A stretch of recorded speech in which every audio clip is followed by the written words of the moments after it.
Part 4, creating a positive environment for learning and teaching. Motivation and perceptions of self. After studying this chapter, you will be able to explain the effects of reinforcement on both extrinsic and intrinsic motivation, provide examples of the influences on self-efficacy and how self-efficacy serves as motivation to learn, describe how beliefs frame students' thinking and how that thinking and personal interests affect motivation. Explain how basic human needs serve as the foundation for choice making and are prerequisite to personal and academic growth. Provide examples of the ways in which self-perceptions influence student motivation. Describe how technology can increase students' motivation.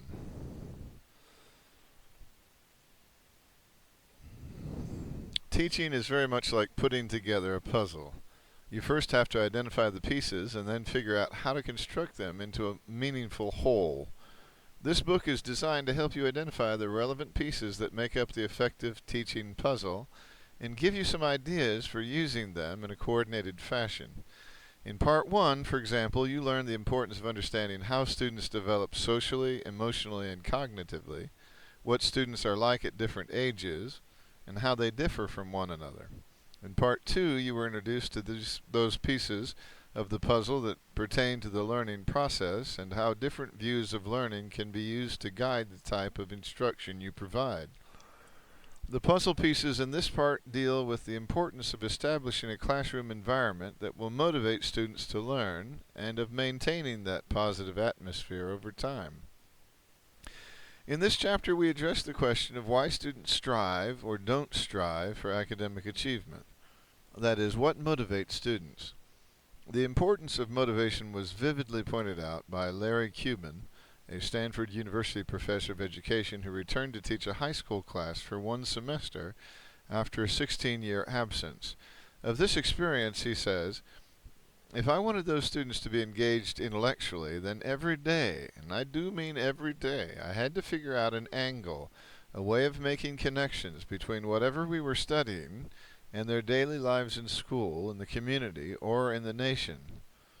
Cuban's comment about the need to keep students intellectually engaged by making lessons relevant is reinforced by the responses of middle and high school students to a survey conducted by the Gallup organization. To assess degree of engagement, Gallup asked students to rate statements like the following on a 5-point scale. "My teachers make me feel my schoolwork is important. At this school, I have the opportunity to do what I do best every day. And in the last 7 days, I have received recognition or praise for doing good schoolwork." The results contain both good news and bad. The good news is that 57% of the students felt they were engaged in their schoolwork. The bad news, of course, is that 43% considered themselves either not engaged or actively disengaged. The trend of the responses across grades was a disappointment as well. From the 5th through 9th grade, students reported being increasingly less motivated. Motivation can be defined as the selection, persistence, intensity, and direction of behavior. In practical terms, motivation is simply the willingness of a person to expend a certain amount of effort to achieve a particular goal under a particular set of circumstances. Nevertheless, many teachers have at least 2 major misconceptions about motivation that prevent them from using this concept with maximum effectiveness. One misconception is that some students are unmotivated. Strictly speaking, that is not an accurate statement. As long as a student chooses goals and expends a certain amount of effort to achieve them, she is, by definition, motivated. What teachers really mean is that students are not motivated to behave in the way teachers would like them to behave. In other words, their motivation is negatively rather than positively oriented. The second misconception is that one person can directly motivate another. This view is inaccurate because motivation comes from within a person. What you can do, with the help of the various motivation theories discussed in this chapter, is create circumstances that influence students to do what you want them to do. 4 general factors affect the motivation of students how capable they believe they are to meet the demands of classroom tasks, whether they believe their actions will affect the quality of the outcome, how much interest they have in the task, and whether they see any value in completing it, and whether they receive approval from people who are important to them, such as parents, teachers, and classmates. While no single theory explains how all four of these factors affect motivation, the theories that are described in the remainder of this chapter all provide useful insights about one or another of these four factors that can help you motivate students. Revealing assumptions, teaching, learning, motivation.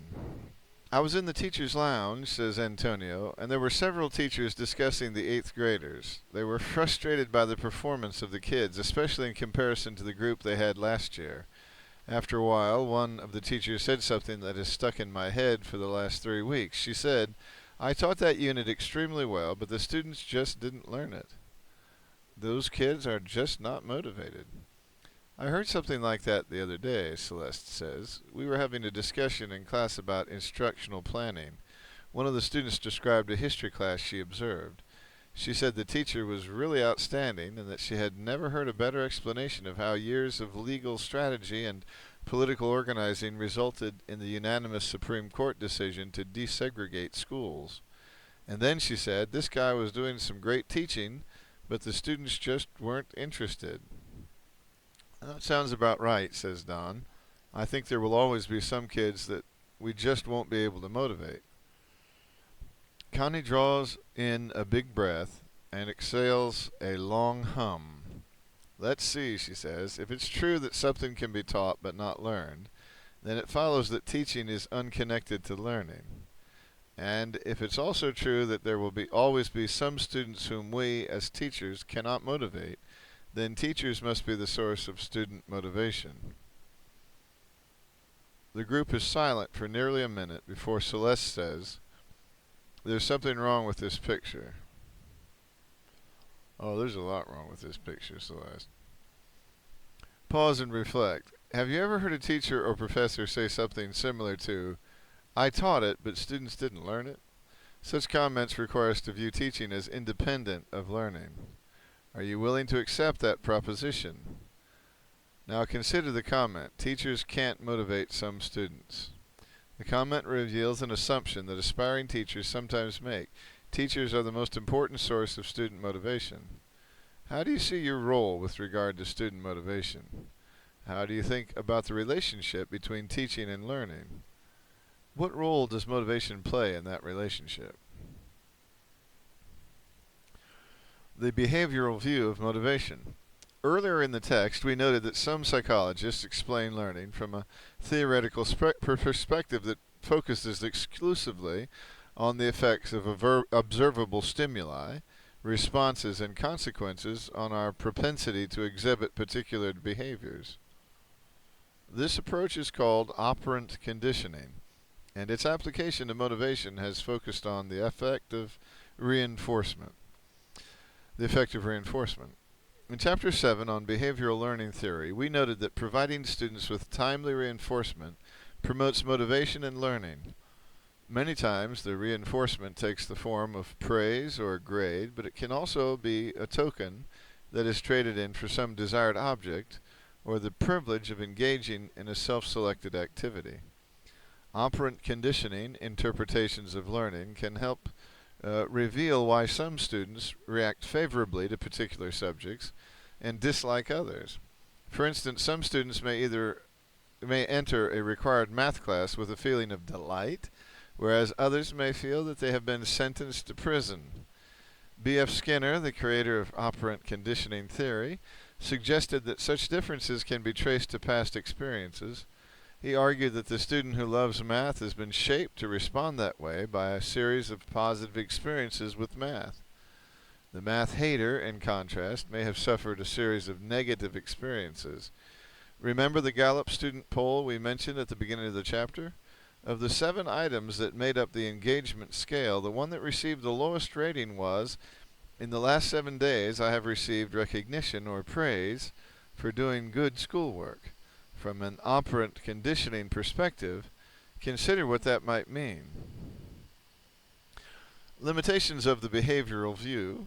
Although approaches to motivation based on positive reinforcement are often useful, you should be aware of the disadvantages that can come from overuse or misuse of such techniques. Most of the criticisms of the use of reinforcement as a motivational incentive stem from the fact that it represents extrinsic motivation.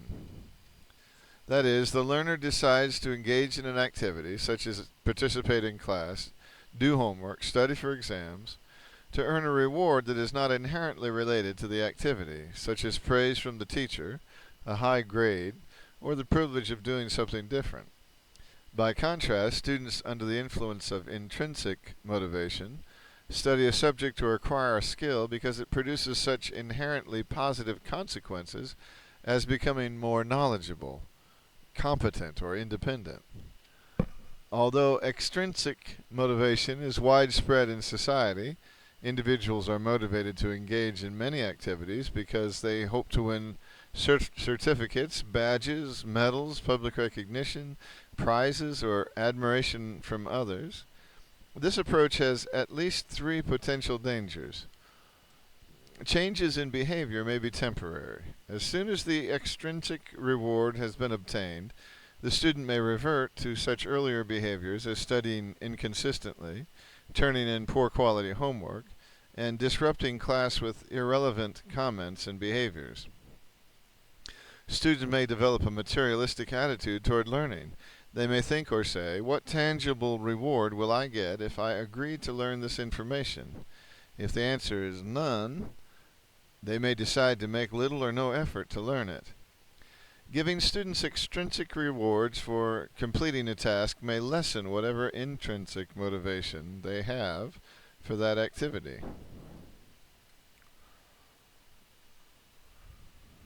This last disadvantage, which is referred to as the undermining effect, has been extensively investigated by researchers.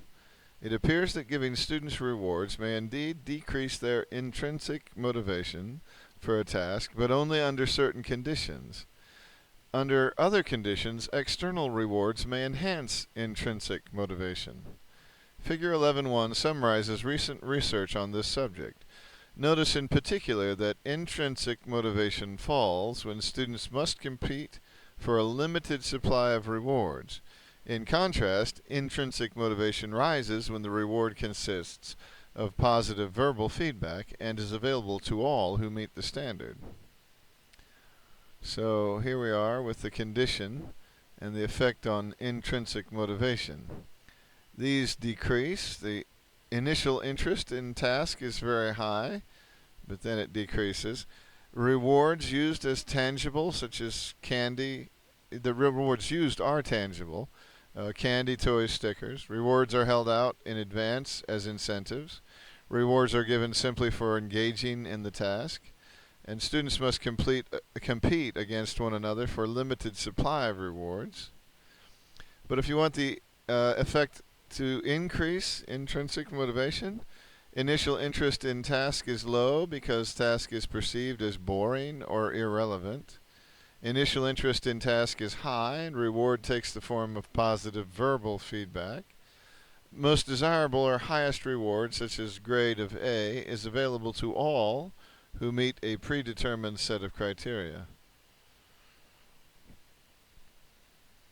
Making students compete against each other for limited rewards, the grading on the curve practice we first mentioned in our discussion of Erik Erikson's psychosocial theory of development, is particularly damaging to intrinsic motivation because of its impact on self-worth. Whether intended or not, children in our society base their self-worth on their accomplishments. When we artificially limit opportunities to attain the highest level of accomplishment, intrinsic motivation declines in an effort to protect one's sense of worth. Taken as a whole, these results strongly suggest that teachers should avoid the indiscriminate use of rewards for influencing classroom behavior, particularly when an activity seems to be naturally interesting to students. Instead, rewards should be used to provide students with information about their level of competence on tasks that they have not yet mastered, and to encourage them to explore topics in which their initial interest is low.